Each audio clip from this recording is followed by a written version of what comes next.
வணக்கம். மகிழன் செய்திகள். இன்றைய முக்கிய செய்திகள். புதுச்சேரி காவல்துறை சார்பில் நடைபெற்ற மக்கள் மன்றத்தில் 27 மனுக்கள் மீது உடனடியாக நடவடிக்கை எடுக்கப்பட்டது. புதுச்சேரி ரெட்டியார்பாளையம் காவல் நிலையத்தில் மக்கள் மன்றம் நிகழ்ச்சி நடைபெற்றது. டிஐஜி சத்யசுந்தரம் மற்றும் எஸ்பி வம்சிதரெட்டி கலந்து கொண்டனர். பல்வேறு பிரச்சனைகள் தொடர்பாக மக்கள் மனு அளித்த மனு மீது டிஐஜி நடவடிக்கை எடுத்தார். அதேபோல் சோலைநகர் புறக்காவல் நிலையத்தில் senior SP Kalaivanan, Karaikal town police station senior SP Lakshmi Soujanya, Puducherry cyber crime காவல் நிலையத்தில் மக்கள் மன்றத்தில் சீனியர் எஸ்பி ராகு ஆகியோர் பங்கேற்றனர். போக்குவரத்து காவல் நிலையங்கள் மற்றும் திருக்குனூர் காவல் நிலையத்தில் நடைபெற்ற மக்கள் மன்றத்தில் எஸ்பிக்கள் கதிரவன், சுப்பிரமணியன் கலந்து கொண்டு மக்கள் பிரச்சனைகளை கேட்டறிந்தனர். கரையாம்புத்தூர் புறக்காவல் நிலையம், மாகி மற்றும் ஏனாம் பகுதியில் உள்ள காவல் நிலையங்களில் மக்கள் மன்றம் நடைபெற்றது. நேற்று நடந்த மக்கள் மன்றத்தில் 34 பெண்கள் உட்பட மொத்தம் 193 பேர் கலந்து கொண்டனர். இதில் 47 பேரிடம் இருந்து பெறப்பட்ட புகார் மனுக்களில் 27 மனுக்கள் மீது உடனடியாக நடவடிக்கை எடுக்கப்பட்டது. முதலியார்பேட்டையில் மதுபோதையில் வாய்க்காலில் தவறி விழுந்த கொத்தனார் இறந்தது குறித்து போலீசார் விசாரித்து வருகின்றனர். முதலியார்பேட்டை உடையார் தோட்டத்தை சேர்ந்தவர் செல்வம், வயது 46, கொத்தனார். குடிப்பழக்கம் உள்ள இவர் நேற்று முன்தினம் மாலை மனைவி வேளாங்கண்ணியுடன் சண்டையிட்டு வீட்டிலிருந்து வெளியே சென்றார். இதையடுத்து ஒத்தவாடை வீதி, அம்பேத்கர் சாலை சந்திப்பில் உள்ள வாய்க்கால் அருகே செல்வம் மதுபோதையில் அமர்ந்திருப்பதாக அக்கம் பக்கத்தினர் அவரது மகன் மணிமாறனிடம் தெரிவித்தனர். தந்தை வழக்கம் போல் வீட்டிற்கு வந்துவிடுவார் என எண்ணி மணிமாறனும் வீட்டிற்கு சென்றார். இந்நிலையில் நேற்று காலை வரை செல்வம் வீட்டிற்கு வராததால் மணிமாறன் தனது தாயாருடன் அங்கு சென்று பார்த்தார். வாய்க்காலில் செல்வம் குப்புற விழுந்து இறந்து கிடந்தார். புகாரின் பேரில் முதலியார்பேட்டை போலீசார் வழக்கு பதிவு செய்து விசாரித்து வருகின்றனர். புதுச்சேரியில் அக்னி நட்சத்திரம் தொடங்குவதற்கு முன்பே 95 டிகிரி செல்சியஸ் வெயில் அடிப்பதால் பொதுமக்கள் மற்றும் சுற்றுலா பயணிகள் வெளியே வர முடியாமல் பாதிக்கப்பட்டுள்ளனர். புதுவையில் நாளுக்கு நாள் வெயிலின் தாக்கம் அதிகரித்து வருகிறது. வெயிலின் தாக்கத்தினால் அரசு பள்ளி மாணவர்களுக்கு கோடை விடுமுறை ஒரு வாரம் முன்பே தொடங்கியுள்ளது. தமிழகத்தோடு ஒப்பிடும்போது புதுவையில் குறைவான ஃபாரன்ஹீட் தான் வெப்பம் பதிவாகி வருகிறது. ஆனால் வெயிலின் தாக்கம் மட்டும் அதிகமாக இருக்கிறது.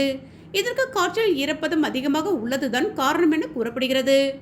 தினசரி 95 டிகிரி விகிதம் வெயில் கொளுத்தி வருவதால் பகல் நேரங்களில் பொதுமக்கள் வெளியே நடமாட முடியாத நிலை உள்ளது.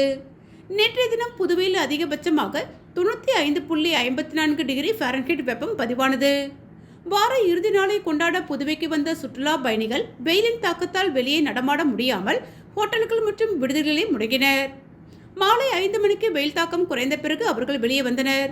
பொதுமக்கள் உடல் சூட்டை தணிக்க இளநீர், பழச்சாறு, நுங்கு, வெள்ளரி, தர்பூசணி கடைகளுக்கு படையெடுத்தனர். இந்த நிலையில் வரும் மே 4ஆம் தேதி முதல் அக்னி நட்சத்திரம் தொடங்குகிறது. இதனால் வெயிலின் தாக்கம் மேலும் அதிகரிக்கும் என்பதால் புதுவை மக்கள் பீதி அடைந்துள்ளனர். ஈஷா அறக்கட்டளை நிறுவனர் சத்குரு எழுதிய கிருஷ்ணலீலா நூலினை புதுச்சேரி இந்திய தொழில் கூட்டமைப்பின் தலைவர் நடராஜன் வெளியிட்டார். ஈஷா அறக்கட்டளை நிறுவனர் சத்குரு எழுதி கிருஷ்ணரின் பல்வேறு பரிமாணங்கள் குறித்து ஆற்றிய உரைகளின் தொகுப்பான கிருஷ்ண லீலா நூல் வெளியீட்டு விழா புதுச்சேரி எஸ்வி படேல் சாலையில் உள்ள ஹோட்டல் சர்க்குருவில் நடைபெற்றது. புதுச்சேரி ஈஷா அறக்கட்டளை ஒருங்கிணைப்பாளர் பிரசாத் வரவேற்றார். புதுச்சேரி இந்திய தொழில் கூட்டமைப்பின் தலைவர் நடராஜன் நூலை வெளியிட்டார். சர்க்குரு ஹோட்டல் நிர்வாக இயக்குனர் அமர்நாத் பெற்றுக்கொண்டார். சிறப்பு விருந்தினராக கவிஞர் ரமணன் கலந்து கொண்டு பேசுகையில், தற்போதுள்ள சூழ்நிலையில் குழந்தைகள் மற்றும் இளைஞர்கள் மத்தியில் புத்தகம் வாசிக்கும் திறன் குறைந்துள்ளது. அதற்கு பெற்றோர்தான் காரணம். சிந்தனை வளர வேண்டும் எனில் புத்தகம் படிக்கும் பழக்கத்தை ஏற்படுத்திக் கொள்ள வேண்டும் என்றார். விழாவில் பேச்சாளர் இந்திரா விஜயலட்சுமி, பிரபாகரன் மற்றும் தொழிலதிபர்கள், ஈஷா அறக்கட்டளை நிர்வாகிகள், ஊழியர்கள், பொதுமக்கள் கலந்து கொண்டனர். புதுச்சேரியில் பட்டாசு தயாரிக்கும் இடங்களில் போலீசார் சோதனை. பாதுகாப்பு விதிமுறைகளை கட்டாயம் பின்பற்ற வேண்டும் என போலீசார் அறிவுறுத்தினர். தமிழ்நாட்டில் விருதுநகரில் பட்டாசு தயாரிக்கும் ஆலையிலும் கேரள மாநிலம் திருச்சூரிலும் வெடிவிபத்து ஏற்பட்டு ஏராளமானோர் உயிரிழந்தனர். புதுச்சேரியில் பட்டாசு தயாரிக்கும் தொழிற்சாலைகள் கிடையாது. இருப்பினும் அரியாங்குப்பம், திருக்குனூர், கூனிச்சம்பட்டு, செட்டிப்பட்டு, சுத்துக்கேணி கிராம பகுதிகளிலும் நாட்டு பட்டாசு தயாரிக்கப்படுகிறது. இந்த இடங்களில் பாதுகாப்பு நடவடிக்கைகள் முறையாக எடுக்கப்பட்டுள்ளதா என போலீசார் சோதனை செய்தனர். திருக்கனூரில் போலீஸ் இன்ஸ்பெக்டர் ராஜ்குமார் தலைமையில் போலீசார் சோதனை நடத்தினர். திருக்குனூர், கூனிச்சம்பட்டு, சுத்துக்கேணி, செட்டிப்பட்டு பகுதிகளில் பட்டாசு தயாரிக்கும் இடங்களுக்கு சென்று பாதுகாப்புடன் பட்டாசுகளை தயாரிக்க வேண்டும், பாதுகாப்பு விதிமுறைகளை கட்டாயம் பின்பற்ற வேண்டும் என போலீசார் அறிவுறுத்தினர். மேலும் வெயிலின் தாக்கம் அதிகம் இருப்பதால் காலை 11 மணி முதல் மதியம் 3 மணி வரை பட்டாசு தயாரிக்கும் பணி செய்ய வேண்டாம் என அறிவுறுத்தினர். விற்பனை செய்வோரின் விவரங்கள் மற்றும் முகவரியை பெற்றிருக்க வேண்டும் என்றும் தெரிவித்தனர்.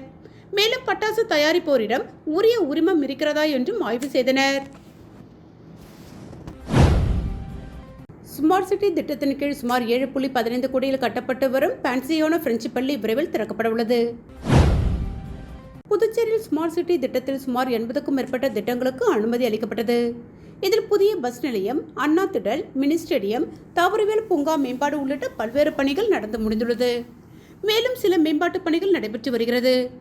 இதில் குறிப்பாக பிரெஞ்சு காலத்தில் கட்டப்பட்ட மிஷன் வீதியில் உள்ள கல்வி கல்லூரி பள்ளி, வஉசி அரசு ஆண்கள் மேல்நிலைப் பள்ளிகள் மறுசீரமைக்கப்பட்டு மீண்டும் திறக்கப்பட்டுள்ளது. தூய்மாய் வீதியில் 1827ஆம் ஆண்டு பான்சியோனோ பிரெஞ்சு பள்ளி தொடங்கப்பட்டது. அதன்பின் 1903ஆம் ஆண்டு அரசு கட்டுப்பாட்டின் கீழ் கொண்டுவரப்பட்டது. பழமை வாய்ந்த கட்டிடத்தில் பான்சியோனோ பெண்கள் பிரெஞ்சு பள்ளி செயல்பட்டு வந்தது.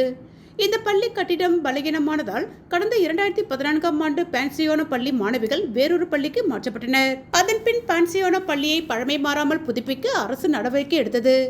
இதற்காக ரூபாய் 7.15 கோடி நிதி ஒதுக்கப்பட்டது. இந்த பணிகள் கடந்த 2023ஆம் ஆண்டு தொடங்கப்பட்டு அதே ஆண்டில் முடிக்கவும் திட்டமிடப்பட்டது.